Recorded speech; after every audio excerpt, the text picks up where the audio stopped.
I'm so thrilled to be joined by Farrah Storr. Talking of new jobs, kind of the theme of today is talking about work, but last time I saw you, we were at the Cosmopolitan offices, and now you are editor-in-chief of Elle magazine, which is just the most exciting role, it sounds like. It's the same office. I mean, Cosmo is literally round the corner. But it's good because it's interesting for me because actually out of all the editorships, I was never a Cosmo girl. Desperately tried to be, but never was. But Elle, it's the brand, it's the magazine that I always read. So it's exciting. But actually there is a level of fear to it that I think I probably didn't have with the Cosmo job.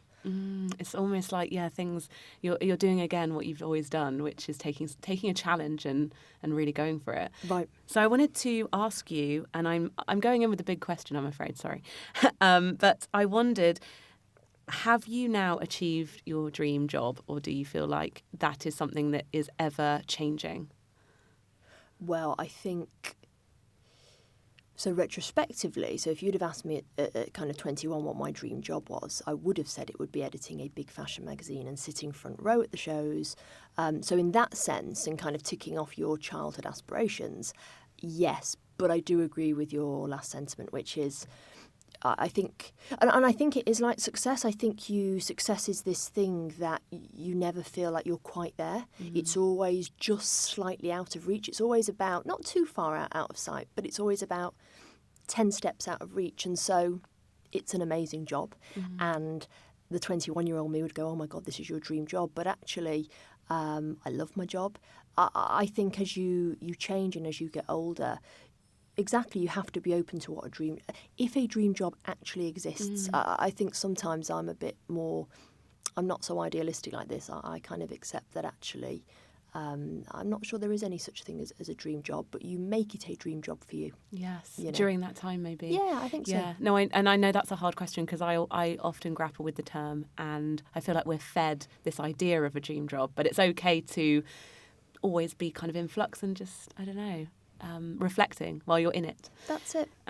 So before I get into asking you a little bit about specific barriers that you've overcome, because you tell a really, really inspiring story around when you actually first moved to Cosmo, for example, and I know you're probably in a similar role now where you're brought in to do what you do, which is to turn things around and start afresh and, I don't know, make things a success again. And I wondered if we could just go back a little further towards the beginning, because I think when we just jump in at Cosmo, it's not really the full story, is it? You had to get there, and it's never easy. It's never as easy as we think it is. So would you be able to just tell us a little bit about how you even got into the industry you're in now?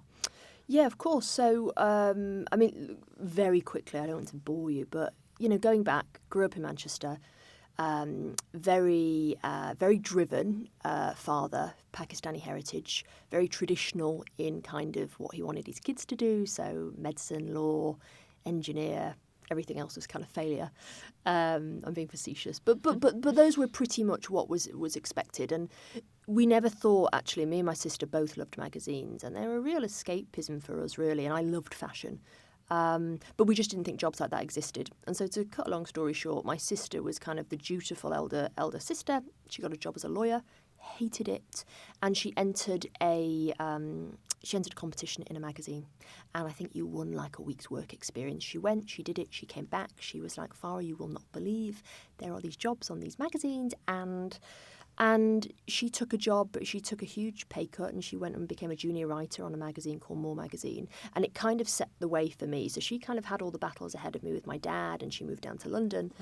And so what I did was I got rejected from Oxford, which was my dream to go to Oxford.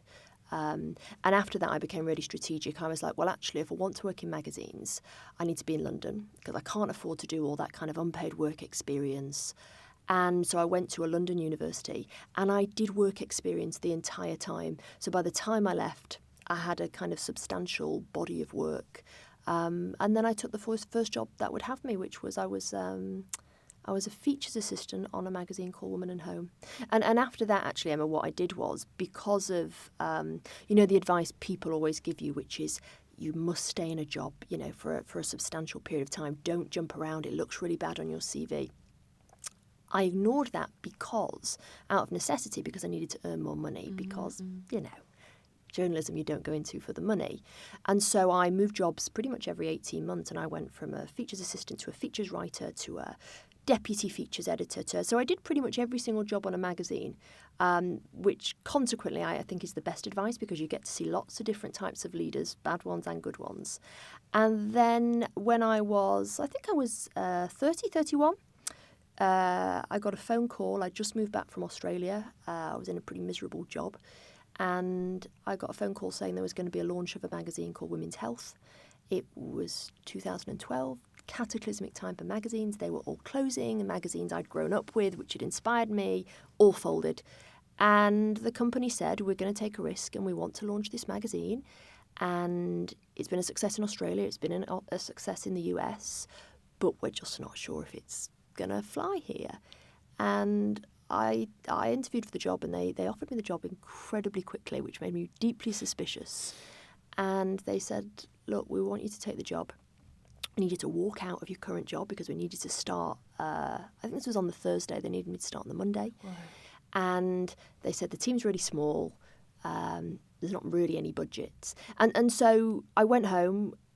And I remember my husband said, you're really good at challenge. You know, editorships do not come up. So if you don't take this, you probably won't get another stab at it for many, many years. And to cut a long story short, I decided to go with the job. There were 2 people. There was no money. We had 6 weeks because actually, as it turned out, another editor had done the job and had walked out, had basically said, it's not doable. And we had to sell 100,000 copies from issue 1. And if we didn't, it would not really ever, it wouldn't have a second issue. And so we worked so hard, and something very transformative which inspired my book happened because we were working under such pressure and such challenge. And the magazine went on to be incredibly successful. I think it was like the most successful, I don't come up with these sound bites, but I think it was technically the most successful women's magazine launch of the millennium. And I stayed at Women's Health for 3.5 years, and then the call came for Cosmo, which was, you know, it needs a rethink for a new generation of women, and we know you're happy at Women's Health, you've done a great job, but there's this opportunity now. And I didn't really have to think about this one. I was like, well, I know I'm built for challenge. I know actually this is not just me, that people can respond very well to challenge. And so I took it, and the rest was kind of history. Does it get easier having been through these scenarios a few times now? Because I can't imagine how that must have felt when you're, you know, young, being given this opportunity, and maybe people, when a new person comes in to change things, a lot of people find that hard, don't they? Or they it's not that they don't like you, but they don't like the situation and they could take it out on you. And I think that's right. I think when you're younger, I think at Women's Health was very different because we didn't have time to actually worry. We didn't have time to listen to our fear. We just had to go. But Cosmo, 80% of the staff resigned very quickly. I told them all, I kind of stood in front of them and said, it's going to, we have to change things, and it's going to feel very tough, and that might feel unusual for you, but you've got to have faith that actually that grind, that feeling of it being tough, it's actually a really good feeling, and you have to stick with it. And rightly or wrongly, they decided it wasn't for them, and they were really good people. And does it get easier? Well, I think you take it less personally. I think it's, to your point, you understand that it's about the situation, and it very rarely is about the leader, unless you're a terrible leader, of course. But I think it is easier in that sense. But of course, change is difficult. And I think maybe what I've learned as well is, I think this goes back to that whole sense of being honest and I hate this word because it's become a cliche, but cliches are often cliches because they're true. That whole authenticity thing, because I think I used to think that leaders are supposed to go in and be strong and go, I have a plan. But sometimes, and I think I've learned this recently with Elle, is actually sometimes a really strong leader has the courage to go, I'm not sure, actually, but what I can tell you is I'll have you back and I'll make sure there's a safety net for you. But I don't know what's coming, what's happening in kind of a month, 2 months' time. But I know we will work on it together, and I know that I will support you through whatever happens. So in that sense, it gets easier. Yeah, because when you were first in the deep end in terms of you really were under pressure, and obviously it all worked out really well and it was a huge success. Did anyone teach you along the way, by the way, this is how you struggle along with challenges, or were you just learning on the job? I had a really good, actually. He was kind of like an editorial director. He worked across Men's Health, Runner's World and Women's Health. And he was really great in that, he didn't say this is challenge and this is how you work through it. We didn't talk about it in that way. But when it was tough, what he didn't do was mollycoddle me. And he didn't swaddle me in cotton wool and go, he actually made me okay. He basically, without actually saying it, he made me understand that actually that's how it should feel like. And if you are if you are pursuing excellence, and if you are firing on all cylinders, and if you are creating change, in that case it was a magazine, you are going to feel a little bit anxious, and you are going to feel, you are going to question things. But actually that's not a bad place to be at all. And actually, if more people did that, that's why I have kind of slightly, it's not controversial, it's just an opposing view on imposter syndrome, because, the number of women who go, I've got imposter syndrome. And it's not a gender thing, actually, even though more women ask about it than men. I've always thought that actually having things like imposter syndrome, what it actually does is it makes you question. It makes you look for answers. It makes you go, I don't know the answer to this, so I'm going to find out. And of course, actually, I would argue that's the sort of person that you need on your team. That's the person that sits back with their feet on the table going, I feel totally confident. I often question that. I agree. If something's too easy, it's almost like, have I taken a shortcut here? That's Is right. this going to come and bite me? Yeah, that's right. I think, obviously, it's, very a unique example, but when you're writing a book, for example, it's meant to feel really hard and awful and boring and scary, but then that's a good sign. That's right. And also I always think, it feels so hard, and I think, well, why shouldn't it? If you're creating something of merit, this is how it should feel, and that's it. There are ultimately no shortcuts. And if there are, you should be worried. That's it. It might help you, but you got to look, your whole job is to look kind of 10, 20 steps ahead, not the immediate. That's why it's a hack. I've always been like, there are very often, there's no such thing as a true hack, really. It's like, here's how to hack a good marriage. And it's like, I thought that took decades of work. It does. Well, that leads us really nicely on to my next question, which is around asking you about any sort of work mantra. And I feel like this is a good time to talk about The Discomfort Zone, right. A book that I absolutely loved. It made me realise that as much as I love self-care, I love being kind to myself, I like, looking after myself and being gentle. But I also understand now that being out of your comfort zone and feeling scared and feeling like you can't do it, but actually you make yourself do it, is building resilience. And in this world right now, I can't think of anything more important. Yeah, I think that's right. And actually, self-care comes with, I think it's this whole thing of constant self-care, but actually there's nothing greater, is there, than feeling you've really stretched yourself and you've pushed yourself and you are a bit scared, but you overcome it. And then the self-care comes after that. And there's something about overcoming something you thought you couldn't do that is actually probably self-care. I think that is right, actually. And it's, isn't it? I always thought, the greatest thing is, and part of the reason I wrote the book, somebody asked me recently, why did you write it? You didn't have time. And I said, well, it was actually kind of, I didn't have time to write it.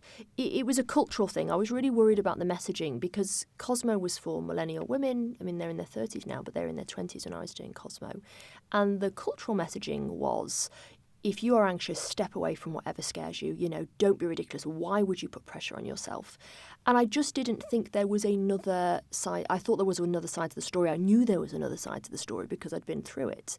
And it was that actually human beings are made to carry a load. We work well under certain amounts of pressure. And we know this. I mean, the science backs it up. If you tell yourself that you are scared, terrible things happen. Stage fright, we see it. People are they can't think properly. They have muddled thinking. But if you tell yourself that you feel challenged and you feel excited, because of course, fear and excitement, we know they manifest themselves in exactly the same way, the sweating palms, the beating heart. If you do that, your lungs expand, blood flows around the body quicker, and you start to think in a much sharper way. And I think we are underutilised because of that. And if people only knew that, then they would discover a whole side to their personalities. I think one of my big problems was always that, it goes back to the hacks, doesn't it? Those people that they see an obstacle in front of them and they think the smart thing is to go round it, to hack it. And it's not the smart thing, because of course what happens is, and I know a lot of people, and there's somebody in the book like this, they keep hacking these obstacles, they keep going round them. And so their lives move horizontally. They don't actually get anywhere. And then they look at all the other people in life who've got ahead of them and they go, well, how did that happen? That, they're obviously connected. They tell themselves this narrative. They're obviously connected. They obviously got a lucky break. And of course, the reality is it's that they went through the obstacle, and in doing that, obstacles are great because you figure out what you're really rubbish at, and that's why it's scary, because you realise your shortcomings. But beyond that, you also realise what your potential is, and you're generally much stronger than you think you are, and then you come out the other side quite a different, with more insight about yourself. And I've always thought most people don't do that, and it's a really easy thing to do. Yes, there's some real hard truths in the book, but in a friendly, welcoming way from your voice. Yes, hopefully. But I totally agree. And having both sides is, I feel like just giving people options is better than a singular one, because even when you're going through something and you have the friend who will wrap you in a blanket and give you a cup of tea and just tell you not to worry, and then who are great and you need them, but then you've also got a friend who's like, go and get your coat, we're going out, That's and it. you're going to get back on that horse and you're going to be fine tomorrow. Both are correct. That's right. But it's just what you need at the time. But I was just wondering, for anyone listening who does want to build a bit more resilience, maybe get out of their comfort zone a bit and actually feel a bit more, maybe they're in a job where actually things are pretty much routine and easy and they're just craving actually a little bit of discomfort. How do you know when something is a good choice that's going to shake things up versus something that actually might just not be the right thing? Well, I think most people, they just need to investigate it. I think most people know what it is that they're most scared of. I do honestly believe that when you look into your soul, your heart, you know what it is. But I also think your body tells you. So if you go into something, I think people may have misunderstood when I say, you need to put yourself into your discomfort zone. I wasn't saying throw yourself into something which is completely different to what you've ever done before. I mean, that would be lunacy. I mean, it wouldn't be sensible at all. And of course, what would happen is you would be in this new situation, incredibly frightening, and your body would tell you, because you wouldn't be able to think straight. You feel out of your depth. We all know what that feels like. It changes the colour of your whole life. It's dark, it's horrible. But actually, people know what it is that challenges them. And that's why I would say, if you are at work and if you are not feeling challenged anymore, there's probably something within. It doesn't mean you need to go and get a new job, but there will be something. And I often say to people, don't look at the person that's doing the job ahead of you. Look at the person 2 steps ahead of you, because actually it goes back to that feeling of you should feel slightly. It should feel tough. It should feel like a grind. And often what happens is the job ahead of you. You can do it, actually. It's hard, but you can do it. Yeah. The job 2 steps ahead of you, that is a challenge. Of course, the job probably 3 steps ahead, you're just not ready for that. And that's the kind of probably the discomfort zone where you're swimming about and feeling. Yes. But your body tells you. So I always say that. I say, look at what the person 2 steps ahead of you is doing, and talk to your boss if there's a project they're working on. Say, can I help? Or you can do it like smaller steps. Do it in small steps. That's it. And also, which was the whole point of the book, was you have to look at the thing that frightens you. And one of the examples I always give is, say if it's public speaking, and because that actually is genuinely what a lot of people are frightened of, because we don't, when we're all growing up, not many of us do it. And it's like so many people just watching you. So many people watching you. And of course, in the workplace, it's demanded quite a lot now. And whether we like it or not, people that can speak in front of a room, we look to these people, And so if that is the thing that you are scared of, well, the reality is you're not actually scared of public speaking. in its entirety. And that's the other thing, is no one situation is terrifying from beginning to end. I mean, that's just not life. It's just not true. But usually what happens is with a difficult or a scary situation is there are these brief moments of discomfort. And it's those things which are stopping you. So, public speaking, I give the example of I used to hate, and I still do actually, when you go up on stage and everybody's talking and you have to get their attention. So, I knew that was what the brief moment of discomfort was. I knew it was in the middle of when I did public speaking, when perhaps people were, their attention was waning. And I knew it was at the end where you had to do this final flourish and get everybody's attention. And when you can identify the kind of, and it's usually no more than 3 or 4 things, you can identify the things which you're really scared of. What you do is you come up with a plan about how you're going to figure those out.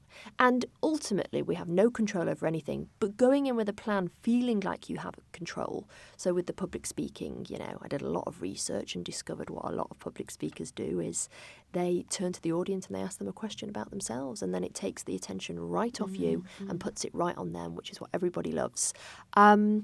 Once you have a plan, everything in between those brief moments of discomfort is as easy as breathing, and actually it becomes very enjoyable. Yeah. I really love the example as well in the brief moments of discomfort when it comes to things like having a serious conversation with someone at work. It's horrible having those confrontations, but actually if you put them off, you'll never get anywhere. Awful. So my last question is around, so being the editor-in-chief, there is no real person necessarily above you in terms of maybe the next job. I don't know, maybe there isn't in publishing and magazines, but how do you keep yourself motivated every day when you're actually pretty much at the top? It's interesting. Well, actually, your team can motivate you, because actually as you get older, one of the things I'm fully aware of is particularly if you work in the media, your references start to change and you've got to keep up. So often what I like to do is I still do all my meetings, I still do I still go into every single meeting. And actually a lot of having younger employees who come from very different backgrounds to you is, of course, they have all these references, and it really keeps me on my toes. So that is one way. The other way is, I suppose, from my job, I always see, I'm an editor-in-chief, but I see it as a business. And of course, the thing about businesses is when one thing is going swimmingly, you have something else which is about to crash. So I'm always looking... So with Elle, for example, I'm looking at it as a business. So in 2020, it's not just because I can do magazines, well, I can do them. I would like to think I could do them. But I know what I'm doing because it's 20 years of doing it. But now I have to look at it as a business. So it's like, okay, well, if my consumers love what we do online and they love what we do in magazine, what's the next strand of the business? And of course, I'm not a business person, never have been. When we were at Cosmo, it was always what's next, whilst enjoying what was going on. And, we did like a big sex education programme across the country for kids. That was probably the thing I was most proud of, but also the thing I was most terrified of it all going terribly wrong. So I come up with new ideas. What I don't tend to do when I come up with new ideas is some people tend to sit on them and then they canvass opinion. And then what can happen is you canvass so much opinion that it gets watered down. I tend to come up with the idea and then just do it immediately.